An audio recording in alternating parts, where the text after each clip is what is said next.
ರಂಗೇರಿದ ಬಳ್ಳಾರಿ ಲೋಕಸಭಾ ಅಖಾಡದಲ್ಲಿ ಕಾಂಗ್ರೆಸ್ ಅಭ್ಯರ್ಥಿ ಇ ತುಕಾರಾಂ ಭರ್ಜರಿಯಾಗಿ ಪ್ರಚಾರವನ್ನು ಮಾಡುತ್ತಿದ್ದಾರೆ. ಇದೇ ವೇಳೆ ನ್ಯೂಸ್ 18 ಕನ್ನಡದ ಜೊತೆ ಮಾತನಾಡಿದ ಅವರು, ಈ ಬಾರಿ ಕಾಂಗ್ರೆಸ್ ಅಲೆ ಇದೆ, ಬಿಜೆಪಿ ಅಲೆ ಎಲ್ಲೂ ಇಲ್ಲ. ನನ್ನ ಗೆಲುವನ್ನ ಈಗಾಗಲೇ ಜನರು ನಿರ್ಧಾರ ಮಾಡಿದ್ದಾರೆ. ಮೋದಿ ಇಲ್ಲಿಗೆ ಬಂದು ಹೋದ್ರೂ ನಮಗೇನು ತೊಂದರೆ ಆಗೋದಿಲ್ಲ. ಕ್ಷೇತ್ರದ ಅಭಿವೃದ್ಧಿಗಾಗಿ ಯಾವಾಗಲೂ ಮುಂದಿರ್ತೇನೆ ಅಂತ ಹೇಳಿದ್ದಾರೆ.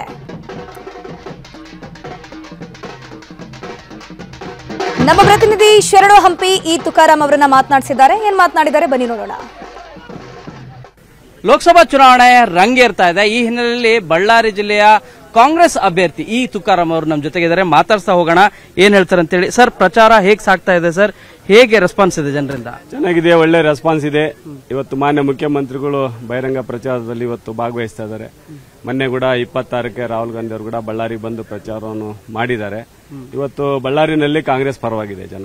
ಸರ್, ನಿನ್ನೆ ಅಷ್ಟೇ ಮೋದಿ ಅವರು ಪ್ರಚಾರವನ್ನ ಮಾಡಿದ್ರು. ಆಕ್ಚುಲಿ ಅವ್ರು 10 ವರ್ಷದ ಅಕೌಂಟಬಿಲಿಟಿ ಹೇಳಿಲ್ಲ. ಅವರು ಅರ್ಥ ಆಯ್ತಾ ಇಲ್ಲ. ಪುರಾತನ ಕಾಲದಿಂದ ಇವತ್ತು ನಾವೆಲ್ಲರೂ ಕೂಡ ಭಾವನಾತ್ಮಕವಾಗಿ ಯಾವತ್ತಿಗೂ ಬಂದಿರತಕ್ಕಂತಾರೆ.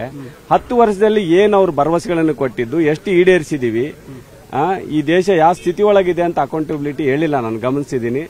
ಜನ ಕೂಡ ಯಾರು ಹಂಗಲ್ಲ, ಯಾರು ಕೂಡ ಇವತ್ತಿನ ದಿನ ಅವರು ದೇಶದ ಭವಿಷ್ಯವನ್ನು ನೋಡಿ ಇವತ್ತು ತೀರ್ಮಾನವನ್ನು ಮಾಡ್ತಾ ಇದ್ದಾರೆ. ಸಂಡೂರು ಕ್ಷೇತ್ರದ ಶಾಸಕರು ಹಲವು ಬಾರಿ ಗೆದ್ದಿದ್ದಾರೆ. ಲೋಕಸಭೆ ಹೋಗ್ಲಿಕ್ಕೆ ಕಾರಣ ಏನ್ ಸರ್? ಇವತ್ತು ಪಕ್ಷ ಏನ್ ತೀರ್ಮಾನ ಮಾಡ್ತೈತೆ ಅದನ್ನ ನಾವು ತಲೆಬಾಗಿ ನಾವೆಲ್ಲ ಸ್ವೀಕಾರ ಮಾಡಬೇಕಾಗುತ್ತೆ.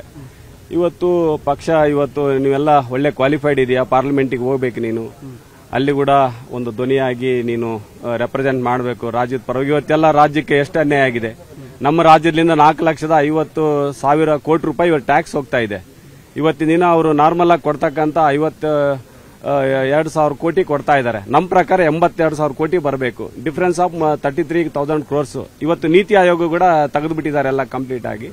ಹಿಂಗಾಗಿ ಕೆಲವೊಂದೆಲ್ಲ ರಾಜ್ಯಕ್ಕಿರ್ಬೋದು, ಬಳ್ಳಾರಿಗಿರ್ಬೋದು, ಎಲ್ಲ ಸಮಸ್ಯೆಗಳು ಬಹಳ ಇರ್ತಕ್ಕಂಥವು. ಇವತ್ತು ನನಗೆ ಅನುಭವ ಇದೆ. 4 ಬಾರಿ ಶಾಸಕನಾಗಿದ್ದೀನಿ, ಸಚಿವನಾಗಿ ಕೆಲಸ ಮಾಡಿದ್ದೀನಿ. ಇವತ್ತು ಇದನ್ನೆಲ್ಲ ಗಮನಿಸಿ ಮುಂದೆ ಪಾರ್ಲಿಮೆಂಟ್ಗೆ ನೀನು ಸೂಕ್ತ ಅಭ್ಯರ್ಥಿ ಅಂತೇಳಿ ಇವತ್ತು ನನಗೆ ಬಳ್ಳಾರಿಯಿಂದ ಕಂಟೆಸ್ಟ್ ಮಾಡಲಿಕ್ಕೆ ಪಕ್ಷ ಇವತ್ತು ಕೊಟ್ಟಿದೆ. ಕಳೆದ 1 ತಿಂಗಳಿಂದ ಪ್ರಚಾರವನ್ನು ಮಾಡ್ತಾ ಇದ್ದೀರಿ.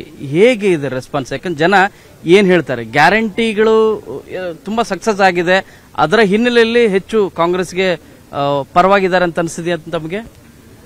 ಕಾಂಗ್ರೆಸ್ ಅಂದ್ರೆ ಗ್ಯಾರಂಟಿ ಅಂದ್ರೆ ಕಾಂಗ್ರೆಸ್.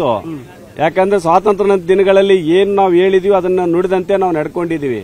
ಅದರಿಂದಾಗಿ ಇವತ್ತು ಗ್ಯಾರಂಟಿ ಕೊಟ್ಟಿದ್ರೆ ಡಬಲ್ ಪ್ಲಸ್ ಆಗಿರ್ತಕ್ಕಂಥದ್ದು. ಹಿಂಗಾಗಿನೇ ಜನ ಜೋಶಿಸಿದಾವೆ. ಇವತ್ತೇನು ಜನ ಸೇರ್ತಾ ಇದಾರಲ್ಲ, ಅದೇ ಒಂದು ಉದಾಹರಣೆ ಇದಕ್ಕೆ. ಬಂಡವಾಳಶಾಹಿ ಪರವಾಗಿ 12,50,000 ಕೋಟಿ ಇವತ್ತು ನಾನ್ ಪರ್ಫಾರ್ಮೆನ್ಸ್ ಕಂಪನೀಸ್ ಅಂತೇಳಿ ಇವತ್ತು ಸಾಲ ಮನ್ನಾ ಮಾಡಿದ್ದಾರೆ. ಯಾಕೆ ಬಿಜೆಪಿ ಅವರಿಗೆ ಬಡವರು ಕಾಣಲಿಲ್ಲ, ರೈತರು ಕಾಣಲಿಲ್ಲ? ರೈತರ ಸಾಲ ಮನ್ನಾ ಮಾಡಬಹುದಾಗಿತ್ತಲ್ಲ, ಬಡವರಿಗಿಂತ ಸ್ಕೀಮ್ಗಳು ಕೊಡಬಹುದಾಗಿತ್ತಲ್ಲ. ಇದರಿಂದ GDP ಇನ್ಕ್ರೀಸ್ ಆಗ್ತಿತ್ತಲ್ಲ, ದೇಶದ ಒಂದು ಆರ್ಥಿಕತೆ, ಜನ ಸುಖವಾಗಿರ್ತಿದ್ರಲ್ಲ. ಇವ್ರಿಗೆ ಯಾರು ಕೂಡ ಬೇಕಿಲ್ಲ. ಇವರೆಲ್ಲರೂ ಕೂಡ ಬಂಡವಾಳಶಾಹಿಗಳ ಪರವಾಗಿದ್ದಾರೆ. ಕಾಂಗ್ರೆಸ್ ಯಾವಾಗ್ಲೂ ಕೂಡ ದೀನ ದಲಿತರ ಪರವಾಗಿ, ಬಡವರ ಪರವಾಗಿ, ಕಾರ್ಮಿಕರ ಪರವಾಗಿ, ಜನ 140 ಕೋಟಿ ಜನ ಏನಿದ್ರಲ್ಲಿ ಇದ್ದಾರೆ, ಕೆಲವೊಂದು ಬಂಡವಾಳಶಾಹಿಗಳು ಬಿಟ್ಟು, ಒಂದು 20 ಜನ ಬಿಟ್ಟು, ಅವ್ರ ಪರವಾಗಿ ಇವತ್ತು ಕಾಂಗ್ರೆಸ್ ಇದೆ. ಇದರಿಂದಾಗಿ ಇವತ್ತು ಕಾಂಗ್ರೆಸ್ಸಿನ ಅಲೆ ದೇಶಾದ್ಯಂತ ಇದೆ. ಅವ್ರೇನ್ ಹೇಳ್ತಿದ್ರಲ್ಲ 400ಕ್ಕೆ ಪಾರ್ ಅಂತೇಳಿ, ಪಾರ್ಲಿಮೆಂಟ್ಸೇ ಬಾರ್. ಸರ್, ಕಳೆದ ಬಾರಿ ಬಿಜೆಪಿ ಪಾರ್ಲಿಮೆಂಟ್ಸೇ ಬಾರು. ಕಳೆದ ಬಾರಿ ಬಿಜೆಪಿ ಇಲ್ಲಿ ಗೆಲುವು ಸಾಧಿಸಿತ್ತು. ಈ ಬಾರಿ ಕಾಂಗ್ರೆಸ್ಗೆ ಯಾಕೆ ವೋಟ್ ಹಾಕಬೇಕು? ಏನ್ ಹೇಳ್ತೀರಿ ಜನರು? ಖಂಡಿತವಾಗ್ಲೂ ಈಗಾಗಲೇ ಘನ ಸರ್ಕಾರದ ಮುಖ್ಯಮಂತ್ರಿಗಳು ಸಿದ್ದರಾಮಯ್ಯ ಸಾಹೇಬರು, ಉಪಮುಖ್ಯಮಂತ್ರಿಗಳಾಗಿರ್ತಕ್ಕಂಥ ಪಕ್ಷದ ಅಧ್ಯಕ್ಷ DK ಶಿವಕುಮಾರ್ ಸಾಹೇಬರು, ರಾಹುಲ್ ಗಾಂಧಿ ಸಾಹೇಬರು, ಮಲ್ಲಿಕಾರ್ಜುನ ಖರ್ಗೆ ಸಾಹೇಬರು ಎಲ್ಲರೂ ಸೇರಿ ವಿಧಾನಸಭೆಯಲ್ಲಿ ಇವತ್ತು ನಾವು 5 ಗ್ಯಾರಂಟಿಗಳು, ಇವರೇನು ಒಂದು ಅಚ್ಚೇ ದಿನ ಅಂತ ಹೇಳಿದ್ರಲ್ಲ, ಅವರೆಲ್ಲ ಬರ್ಬಾದ್ ದಿನ ಮಾಡಿದ್ರು. ನಾವು ಅಚ್ಚೇ ದಿನ 52,000 ಕೋಟಿ ಅನುದಾನ ಕೊಡೋದ್ರ ಮತ್ತು 5 ಗ್ಯಾರಂಟಿ ಕೊಡೋದ್ರ ಮೂಲಕ ಇವತ್ತಿನ ದಿನ ಕರ್ನಾಟಕ ಜನತೆಗೆ ಅತ್ತೇ ದಿನ ಕೊಟ್ಟಿದ್ವಿ. ಇವತ್ತು ಇಡೀ ದೇಶಕ್ಕೆ ಕೂಡ ಮುಂಜೆ ಅತ್ತೇ ದಿನ ನಾವು ತರ್ತಾ ಇದೀವಿ. ಇದರಿಂದಾಗಿ ಇವತ್ತು ಜಿಲ್ಲೆನಲ್ಲಿ ಕೂಡ ಬಿಜೆಪಿ, ಯಾಕಂದ್ರೆ 4 ಜನ MP-ಗಳಾಗಿದ್ರು, ಅವರು ಅಕೌಂಟಬಿಲಿಟಿ ಹೇಳ್ಬೇಕಲ್ಲ. ಸೋನಿಯಾ ಗಾಂಧಿ ಮೇಡಮ್ ಅವರಿದ್ದ 99 ಪವರ್ ಪ್ಲಾಂಟ್ ತಂದು 800 ಕೋಟಿ ಇವತ್ತು ಸೋನಿಯಾ ಪ್ಯಾಕೇಜ್ ಅಂತೇಳಿ ಹೆಲ್ತ್, ಎಜುಕೇಶನ್, ಇನ್ಫ್ರಾಸ್ಟ್ರಕ್ಚರ್ ಎಲ್ಲ ಕೊಟ್ರು. ಅಂತ ಅಕೌಂಟಬಿಲಿಟಿ ನಾವು ಹೇಳ್ತಿದ್ವಿ ಧೈರ್ಯವಾಗಿ. ಅರ್ಥ ಆಯ್ತಲ್ಲ? ಅವ್ರು ಹೇಳ್ತಾನೆ ಇಲ್ಲಲ್ಲ. ಆಮೇಲೆ ಕ್ಯಾಂಡಿಡೇಟ್ ಹೇಳ್ತಾ ಇದಾರೆ ರಾಜಕೀಯ ಮರುಜನ್ಮಕ್ಕೆ, ಅದು ಸಂಬಂಧ ಇಲ್ಲ. ಯುದ್ಧದಲ್ಲಿ ನಿಂತ್ಕೊಂಡಾಗ ಯಾವಾಗ ಕೂಡ ನಾವೆಲ್ಲ ಫೈಟ್ ಮಾಡಲೇಬೇಕು. ಅಕೌಂಟಬಿಲಿಟಿ ಹೇಳ್ಬೇಕು ಜನಗಳಿಗೆ. ಈ ಬಾರಿ ತುಕಾರಾಂ ಅವ್ರು ಗೆದ್ರೆ ಬಳ್ಳಾರಿ ಲೋಕಸಭಾ ಕ್ಷೇತ್ರಕ್ಕೆ ಏನ್ ಸರ್ ಏನ್ ಡೆವಲಪ್ಮೆಂಟ್ ಮಾಡ್ಬೇಕಂತ ನಿಮ್ಮ ಕನಸು ಕಟ್ಟಿದಿರಿ ಅಥವಾ ಏನ್ ಯೋಚನೆಗಳನ್ನ? ಖಂಡಿತವಾಗ್ಲೂ ನನಗೆ 4 ಬಾರಿ ಶಾಸಕನಾಗಿ ಬಳ್ಳಾರಿಯ ಕಂಪ್ಲೀಟ್ ಆಗಿ ಎಲ್ಲಾ ಕ್ಷೇತ್ರಗಳಲ್ಲಿ ನಾನು ಮೊದಲಿಂದ ಪರಿಚಯ ಇದೆ. ಏನು ನಮಗೆ ಬೇಕಾಗಿದೆ, ಏನು ಇವತ್ತು ನಮಗೆ ಇನ್ಫ್ರಾಸ್ಟ್ರಕ್ಚರ್ ಬೇಕಾಗಿದೆ, ರಿಗಾರ್ಡಿಂಗ್ ರೋಡ್ಸ್ ಇರ್ಬೋದು, ರಿಗಾರ್ಡಿಂಗ್ ಫ್ಲೈಓವರ್ಸ್ ಇರ್ಬೋದು, ರೈಲ್ವೆ ಪ್ರೋಗ್ರಾಮ್ಸ್ ಇರ್ತಕ್ಕಂಥದ್ದು, ಆಮೇಲೆ ಹೆಲ್ತ್ ಮಿಷನ್ ಇರ್ಬೋದು, ಕೇಂದ್ರ ಸರ್ಕಾರದಿಂದ ಬರ್ತಕ್ಕಂಥ ಸ್ಕಿಲ್ ಪ್ರೋಗ್ರಾಮ್ಸ್ ಇರ್ಬೋದು, ಅನೇಕ ಕಾರ್ಯಕ್ರಮಗಳಿದಾವೆ. ನನಗೆ ನಾಲೆಡ್ಜ್ ಇದೆ.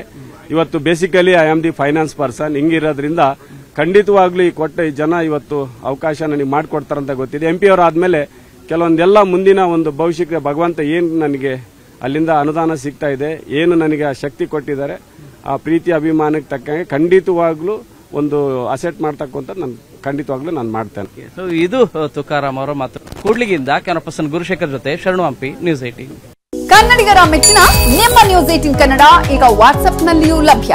ಕರ್ನಾಟಕ ಮತ್ತು ದೇಶ ವಿದೇಶದ 360 ಡಿಗ್ರಿ ಸುದ್ದಿ ವಿವರವನ್ನ ನೀವು ನಿಮ್ಮ ಕೈ ಬೆರಳುಗಳಲ್ಲಿಯೇ ಪಡೆಯೋದಿಕ್ಕೆ ಈ QR ಕೋಡ್ ಅನ್ನ ಸ್ಕ್ಯಾನ್ ಮಾಡಿ.